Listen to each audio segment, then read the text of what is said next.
What's up everybody and welcome back. So today I got a new arrival for the garage. Look at that. I got myself a MaxJax portable lift for the garage. So I just arrived, we're about to open it up and check it out, and then I'm gonna start installing it. So this is something that I've been needing for a very long time, and now I finally got one. But my garage is so small, as you've seen, like I had to take the Chevelle out. Chevelle's in the trailer, and it's gonna go where the Chevelle was in this first stall. And then I will literally have to take it down and set it up every time I want to use it, just because I use this garage space as a walking space in and out of the house 98% of the time. So it's got to come up and down. So let's get into it. I also bought the ultimate kit to where I got a creeper, I got oil thingy, an oil drain catch can, and some other stuff. I don't even remember. I'm just so excited.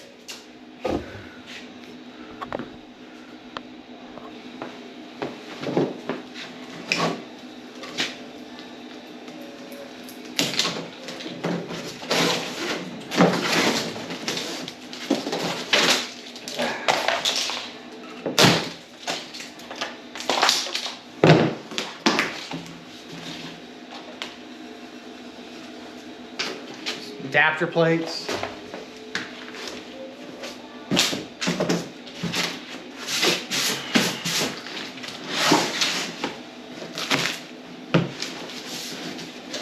This is the oil catch can thingy.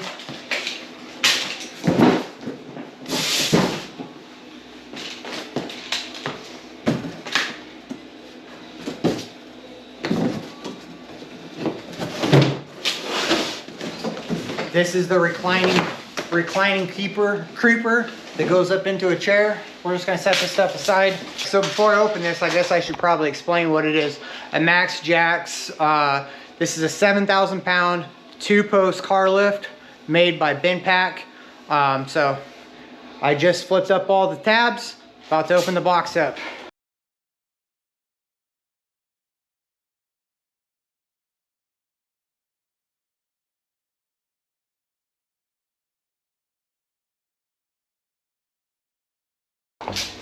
Alrighty, so I got my 2 posts, power unit, arms are down below it.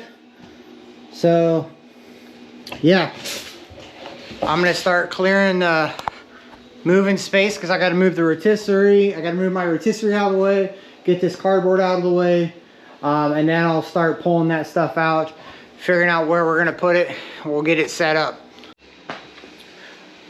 So I finally got it all unpacked and unloaded. I'm getting ready to start doing the assembly process, going through the instructions. But here's what all it comes with. You got 2 posts, obviously, 4 arms. Then here's all the little bracket pieces that go in the posts. A drop-in anchor bolt kit. Not sure what this is.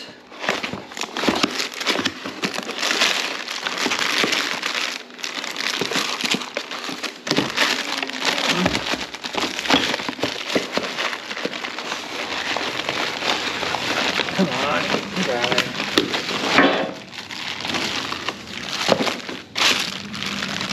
Oh, I think that's the hydraulic valve to make sure the hydraulic fluid is equal going to both arms or both towers.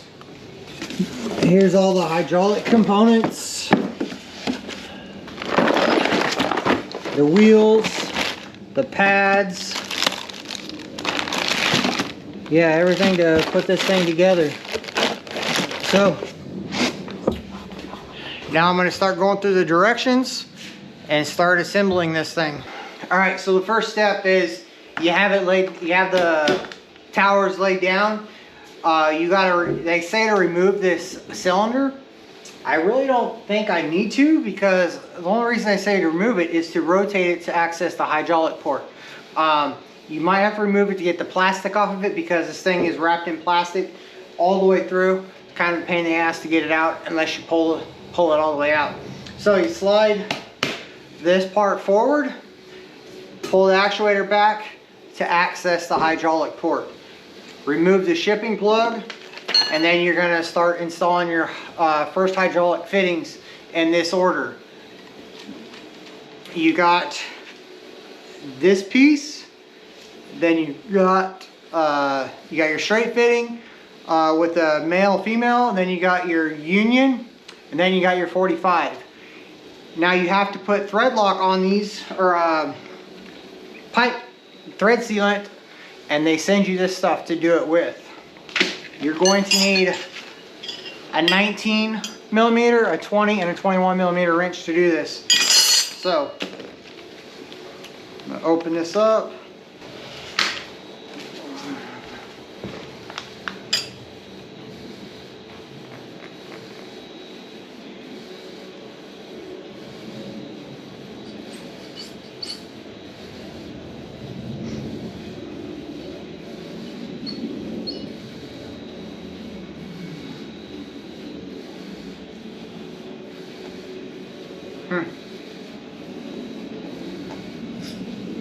Just get a little bit of thread sealant on there. Start threading it in.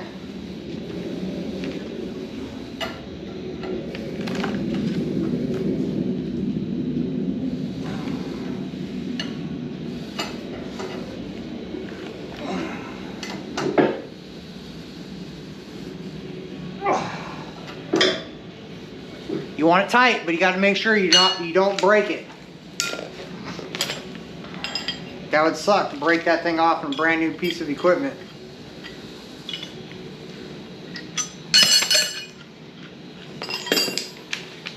Then we're going to do our fitting. I'm going to put thread sealant on both threads at the same time.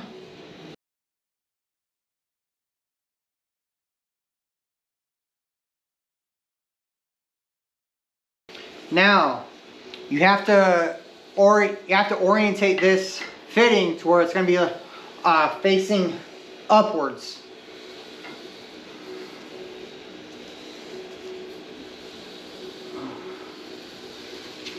Hopefully I can spin it all the way around, because, oh yeah.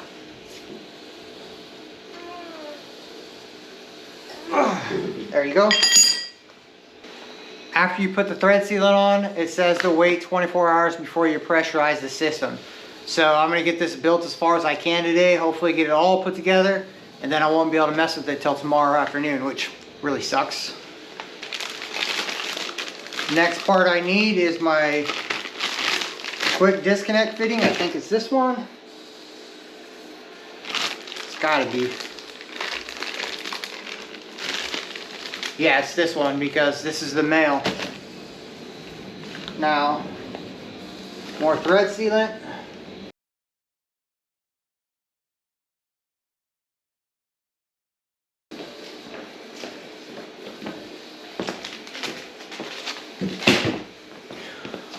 Well, unfortunately, I don't have a metric wrench that goes this big, so I have to use one of these damn crescent wrenches.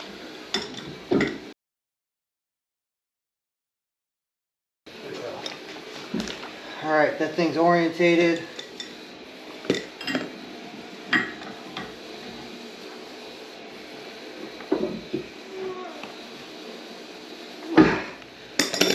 Alright, that's super tight. Orientated, clocked the right way. Let's look at the next step. Alright, so maybe you do gotta take it out. So it's gotta go into that hole back there. So we're gonna try and spin it and rotate it and see if it can go in there. If not, I'll have to pull it out, put it in, then slide this thing back in. Yep, gonna have to come out. That's why they tell you to pull it out.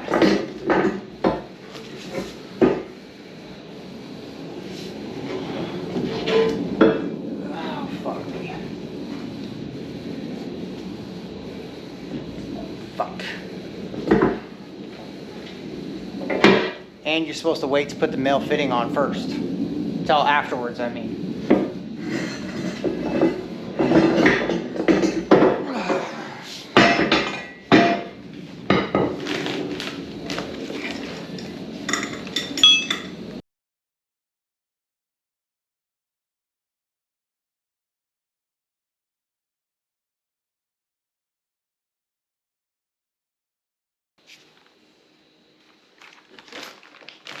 Okay, so now it's through that hole. Now I can rotate it over, insert the male fitting, and then this one will be done. I can move over to the next one.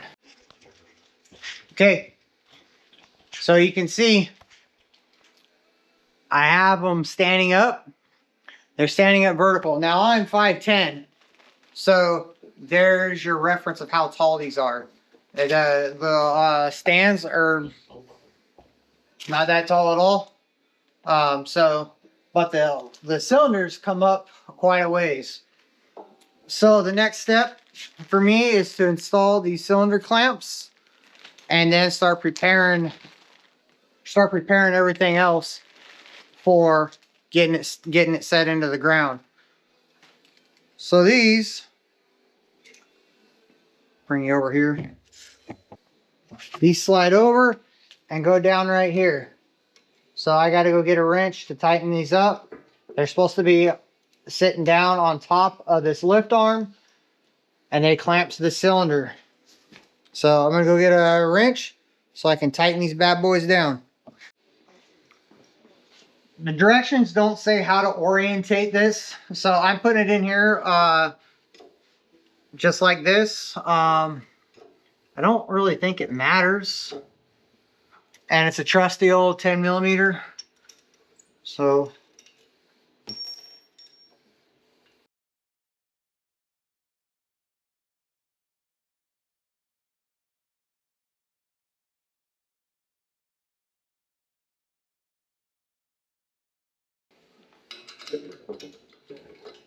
tight as it'll go. Alrighty. Alright, so the next steps is preparing the lift posts, installing the safety assemblies, and then we get to mount them on the concrete. So I'm going to get to this point right here, and then we'll come back. Okay, so check it out. I have the posts in position of where I want to install them. Right here and right there. They are 120 inches apart from the back, from the outside of the backing plate to the outside of the backing plates. Give me plenty of room in between. I am going to drill a hole in this shelf, which I was fully expecting to do that. I'll take a hole saw, drill a hole for the actuator, to go up through, which is no big deal. Like, I was planning to do that anyways. That's no big deal. So I've made sure that they're square with each other. Yeah, so now I'm getting ready to drill the holes. Directions say to drill all 10 holes with the 7/8 concrete drill bit, which I went and bought. $40 drill bit, but totally worth it. And then I'll sink the anchors in and set them, and then these things will be bolted down, and then I can start working on the rest of the hydraulics, setting up the hydraulic pump and all that stuff, and get everything ready to go for that. So I'm gonna get the drill set up, and we're gonna start drilling these holes. All right, so all of my holes are drilled. 1, 2, 3, 4, 5. 1, 2, 3, 4, 5. They're all cleaned out and ready to set the anchors. So it comes with a set of 10 big anchors and 1 setting bolt. So it says to set this to where the washer is 5/8 from the top of this thing, I believe. Okay, so now I'm going to set my anchors. The directions say to set this at 5/8 from the top of the head of the top of the anchor to the bottom of the washer, and then pound it in till the washer is flush with the deck, and then torque it down to 90 foot-pounds. I don't know how I'm going to do that with a wrench, so I'm just going to tighten it until it stops.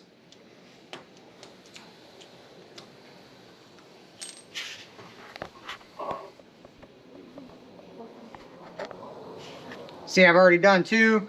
Now I'm on my 3rd one.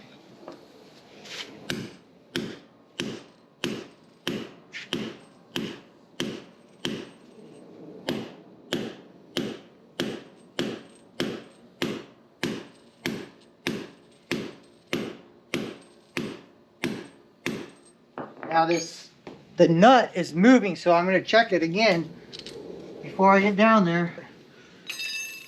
Right there.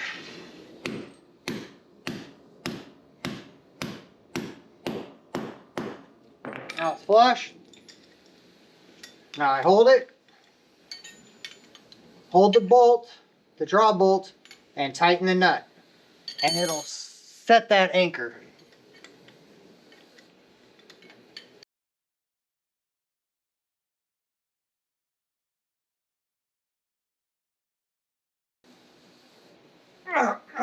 Alright, it pretty much stops when it's set.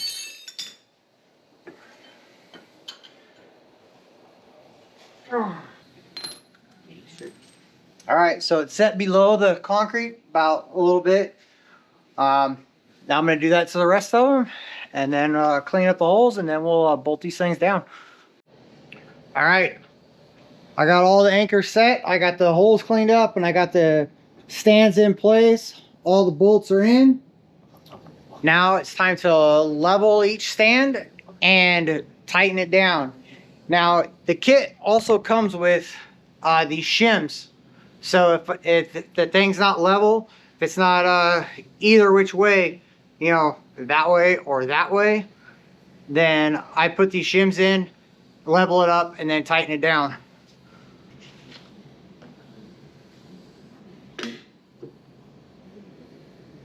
Damn, it is level that way, but this way is not level, which I can see that by looking at it. I can tell that it's not level. So I'm put a shim in the back.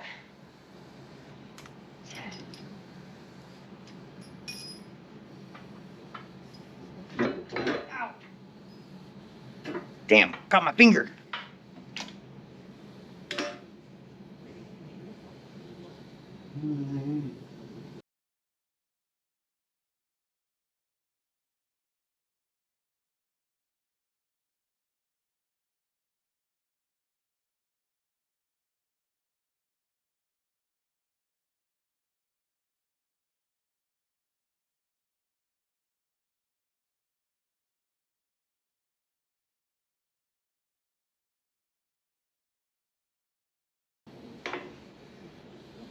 Level that way. Pretty close to level that way. Tighten these down.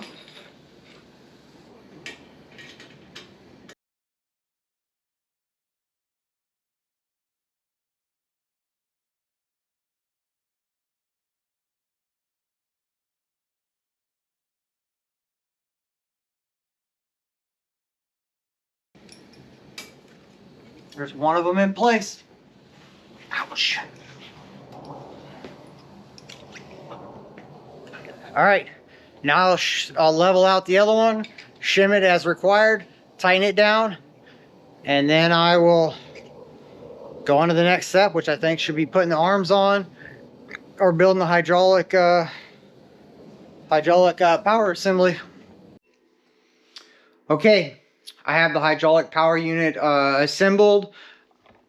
I didn't really feel like it was worthwhile to film me assembling this because it's literally 12 small fasteners that attaches this cart together, and then there's 4 bolts in each one of these. This is the power unit with the hydraulic reservoir, and then this is the hydraulic splitting unit that splits the lines to each one of the towers for the actuators to get hydraulic fluid to each of them. So you assemble that, hook up this hydraulic line, super simple. Just follow the directions and you can't mess it up. It's pretty self-explanatory. And then I filled the hydraulic fluid with some ISO 46 hydraulic fluid. This is what I used right here. And the only reason I use that, well, the main reason is because I had it left over from my press brake. When I put my press brake in, I had to order 6 of these, or 8 of them, 9 of them, something like that. The press brake takes 40-something gallons of hydraulic fluid. So I ordered a bunch of 5-gallon buckets, and I had some left over. Worked out perfect for that. So that's filled, ready to go. Moving on, I'm putting the lift arms on. Now, this is super simple. The directions say that you need to put these on, these gears, but mine came assembled on it already. So I'm just loosening them up, making sure they're finger tight.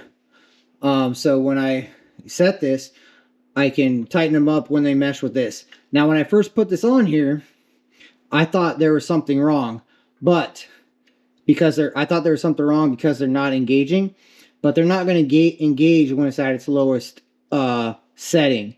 When you lift it up, that's when these will engage. Okay, the reason being is so when it's all the way down, you can move the arms freely, which makes 100%, which makes total sense. But when I first seen it, I was freaking out, thinking that I did something wrong or something wasn't manufactured right, but that's not the case.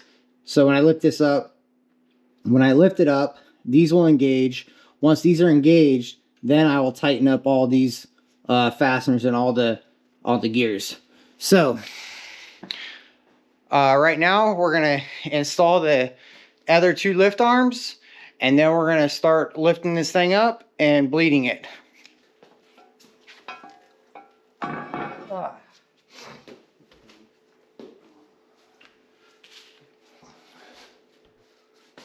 Alright, so like I said, I am going to loosen up these gears to make sure they're finger tight, so this can move around.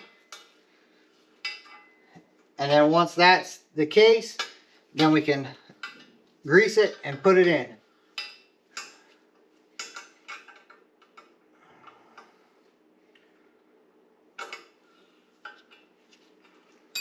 Now the next step in the instructions after this is to lube it up. So you lube up this, you lube up this place, and then you're supposed to lube inside of here.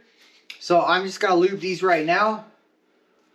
And I'm lubing the bottom surface of this, and then the top surface of this. I'm not lubing the gears, anything like that. I'm just lubing the main riding surfaces that are going to be riding on here.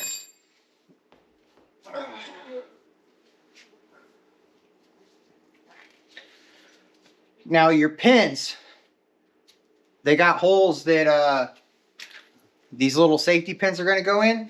So when you put this in, try and line this up to where you can put this pin in.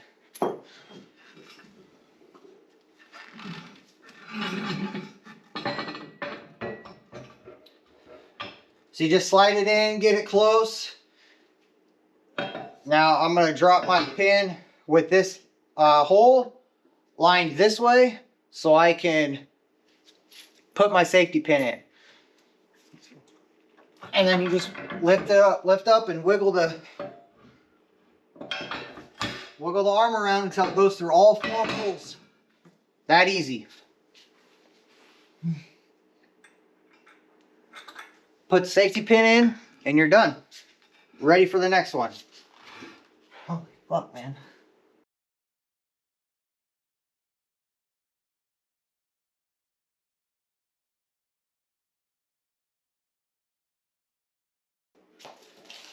The directions also say to use white lithium grease. I don't have that, so I'm using the general purpose lithium grease that I use on my CNC plasma table.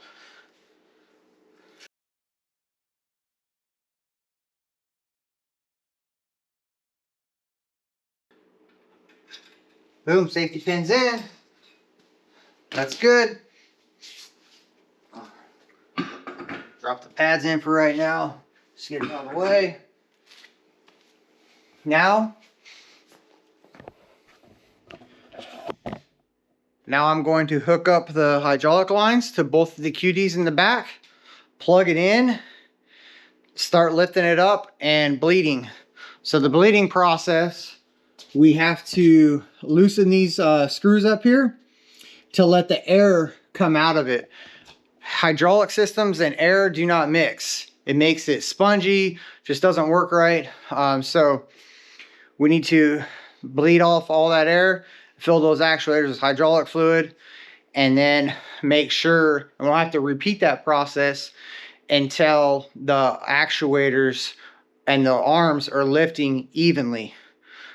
If they're not lifting evenly, it can cause the car to go like this and cause all kinds of issues. So we don't want that. Got to make sure we bleed it properly and get those arms lifting evenly. It doesn't matter which hose goes to which side. It doesn't say, but these hoses have to be even. If you go out and get new hoses, they have to be the same length, or else you'll get different fluctuations in your hoses or your lift arms. So yeah. So I'm just gonna put that one right there.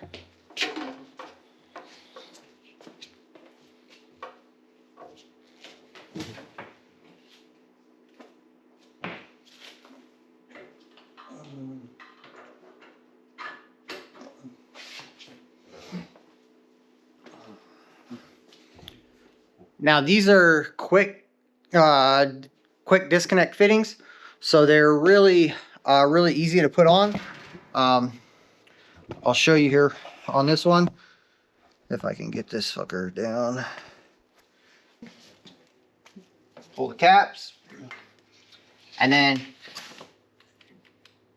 you can pull this to release it, but it will just push on there.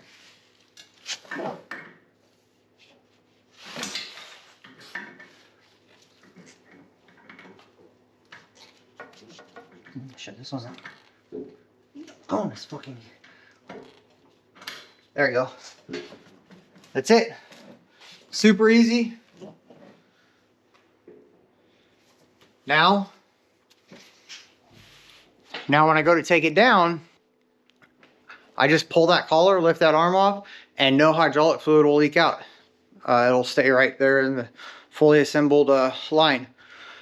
So now we're gonna plug this thing in, start lifting it up.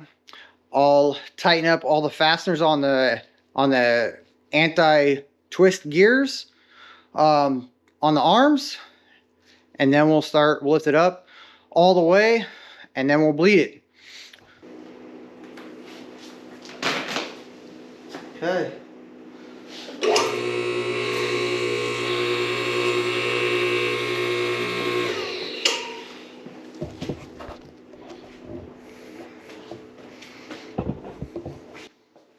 All right, it's plugged in. You got this button to lift and then this lever to lower. So it should be pumping fluid through the lines, through the unit, the divider unit, to the lines, to the actuators, and then it should start lifting here soon. Now, it said to put 7 quarts of hydraulic fluid in there. I had it in a 5-gallon bucket, so I don't know how much is 7 quarts. So I just filled it till the dipstick was in between the min and the max. Once I bleed it, I'll recheck it, and then if I have to add more fluid, I will. Okay, you can see they are starting to lift up.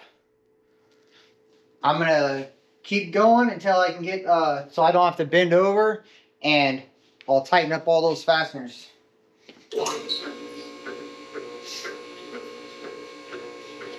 You see how it's like stepping? That's because there's air in the system.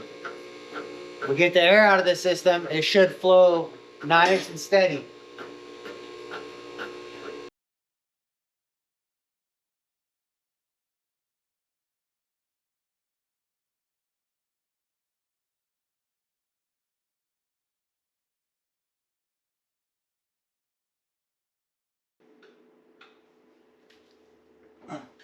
Now, this requires an 8mm Allen head. The actuators for the bleeding, actuators, is a 5mm. So you're gonna need a millimeter Allen set to do this job.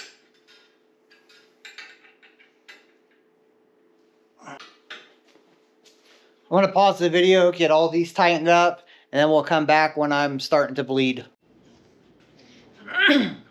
Okay, so I got it lifted up all the way.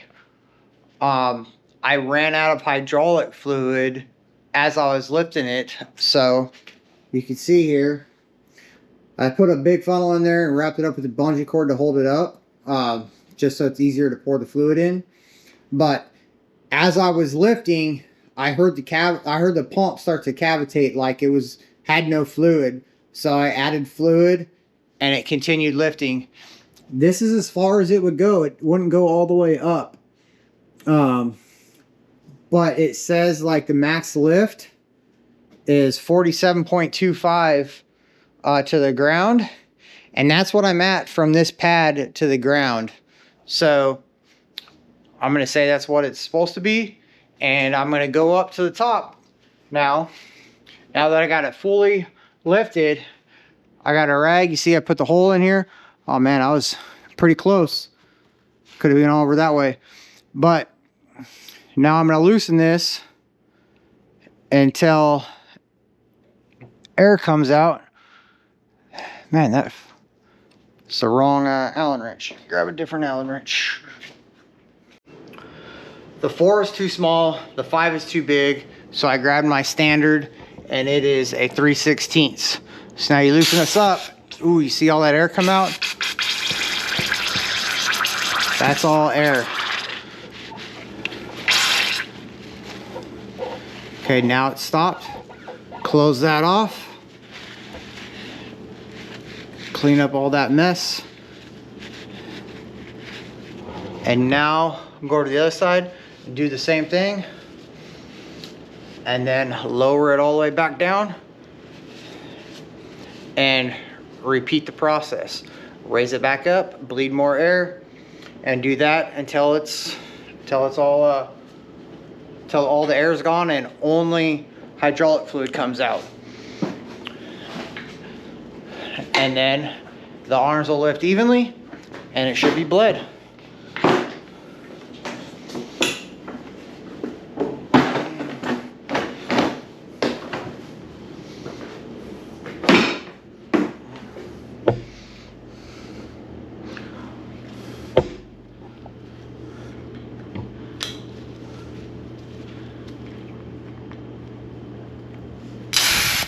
Jesus.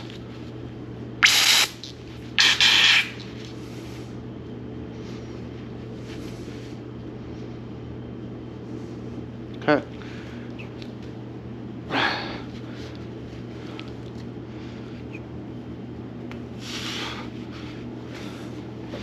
Now I'll release the locks.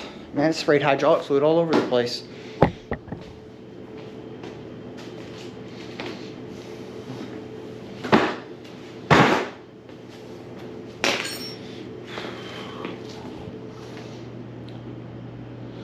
I gotta clean up this hydraulic fluid. Hold on a minute. Okay, got that mess cleaned up. Now we release the safety locks. Flipping them up like that. Both sides.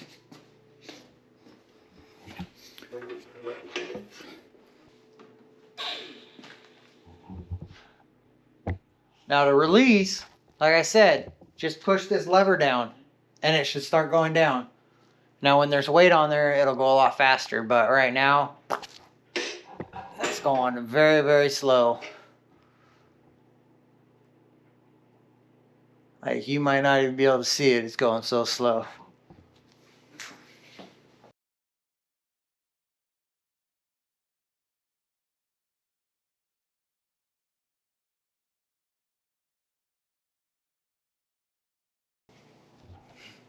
They do appear to be lowering evenly. See, that one's lowering the same as that one. Now when they raise up, hopefully they'll be evenly also. I'll bleed it again, and then if no air comes out and it's just hydraulic fluid, then we'll be good. All right, they're all the way down finally after about 10 minutes. Now I'm gonna raise them back up.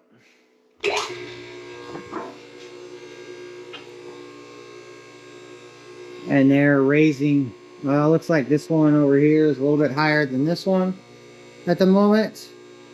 But they are raising up a lot faster and a lot more consistently. There's not that stepping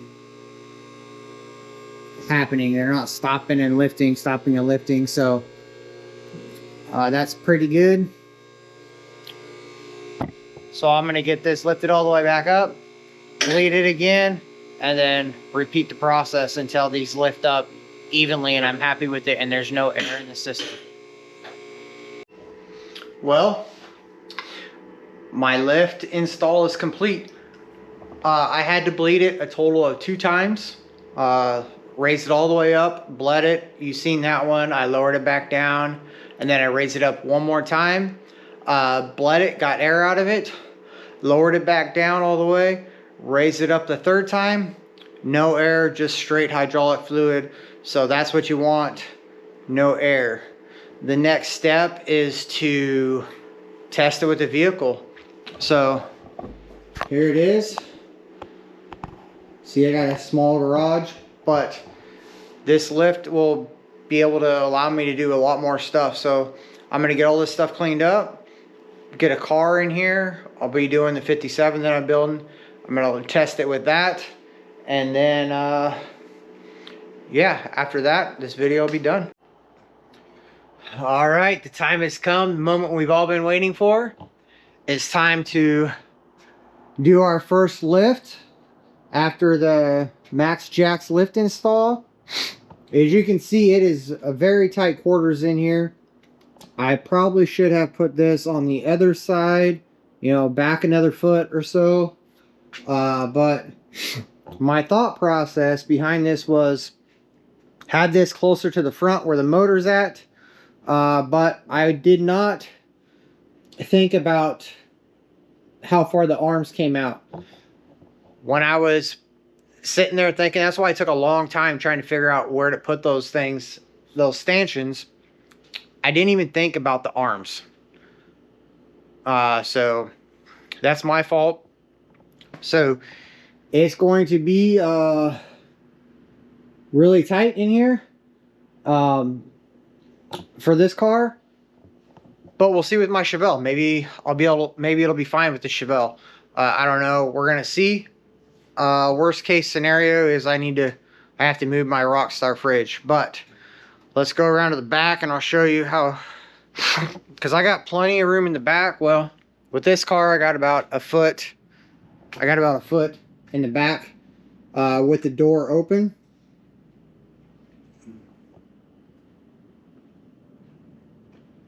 And I got plenty of room on both sides to work. Like the car could even come over this way a little bit more if I need to.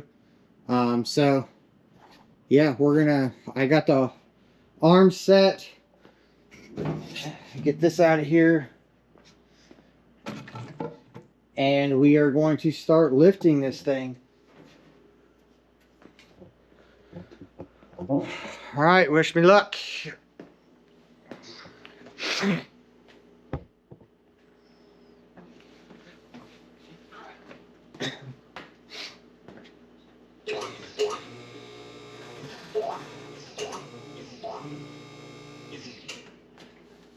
Lift it up a few inches, and now I'm going to make sure that all my pads are exactly where I thought they were going to be at. And they're centered on the frame.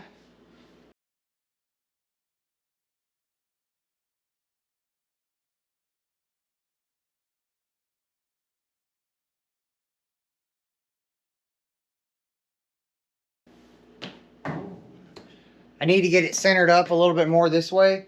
That side, the rocker arm is too close to the down portion on the arm. So I don't like that. I don't want to hit it and damage it. So we're going to move it this way just a little bit.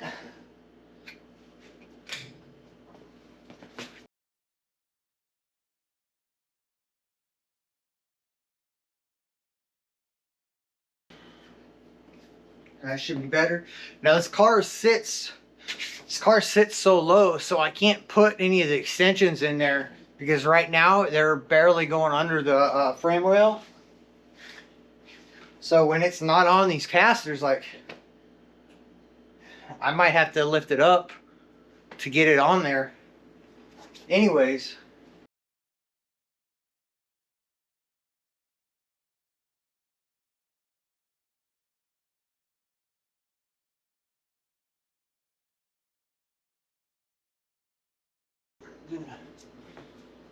All right, we are good to lift.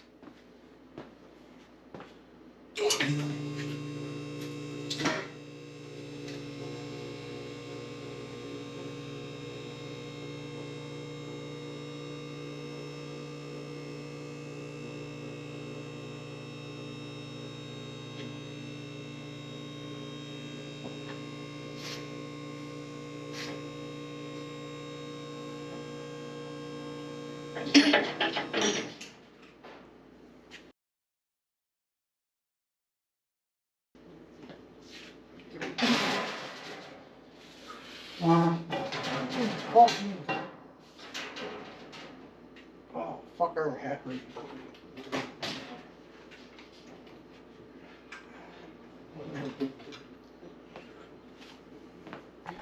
Okay. It's going up. It's going up nice and easy, but before I get too high, I'm going to shake it a little bit and see how it looks. I don't want to get too high and then it be ass heavy and fall off this thing. That's mainly what I'm worried about, because this car is so long in the back that I'm just a little worried that it's a little tail heavy, even though it's all sheet metal, so it shouldn't be.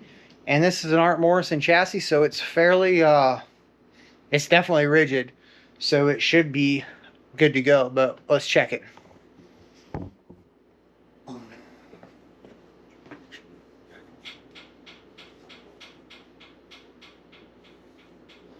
Oh, that looks pretty good.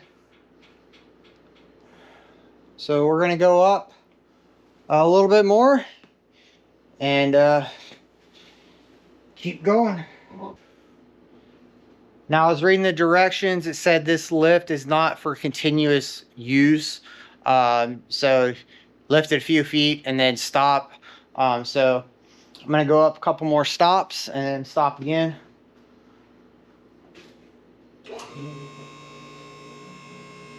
It's lifting really level.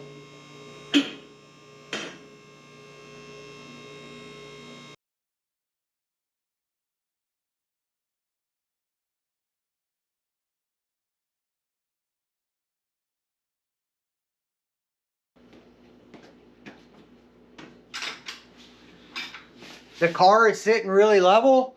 It's not shaking at all when it's going up. The locks are hitting offset of each other, as you can hear it.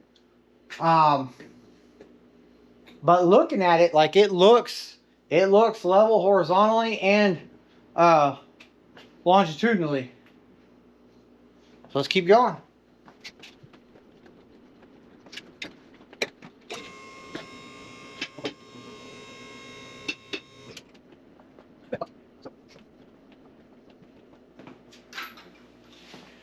Okay, that's as high as I can go right now, because remember the hole that I had to drill in my shelf over there? Well, the arm pulled in with the pressure on there, and now that stanchion is about halfway in that hole and it won't go through. So I'm gonna mark it, and then I'm gonna have to drill another hole to clear that. So, but yeah, so I call that a success. Now I'm gonna get under here, remove all the body mounts, drop this back down.